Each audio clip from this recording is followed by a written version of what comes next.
H-1B visa అపాయింట్‌మెంట్‌లు disappear అయితున్నాయంట.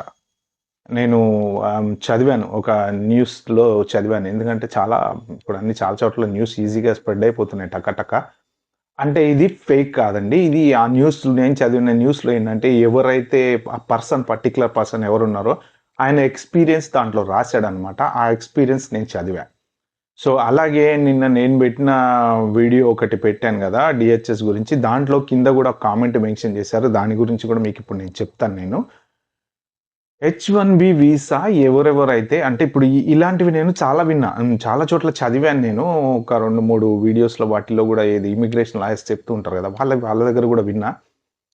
మరి ఇది ఎంత మటికి రియల్‌గా ఎఫెక్ట్ అవుతుందో నాకు తెలీదు. ఒకవేళ ఎవరన్నా నా వీడియో చూసేవాళ్ళు గనుక మీకు ఇలాంటి ఎక్స్‌పీరియన్స్ ఏమైనా ఎదురైతే మాత్రం దయచేసి మీరు కామెంట్‌లో మెన్షన్ చేయండి. ఎందుకంటే ఏదైనా సరే ఒకవేళ మనం ఏదో వీడియో చూసామా, పడేసామా, ఫార్వర్డ్ చేసుకున్నామా, పక్కన పెట్టామా అని గాకుండా ఒక నలుగురు హెల్ప్ అవుతది.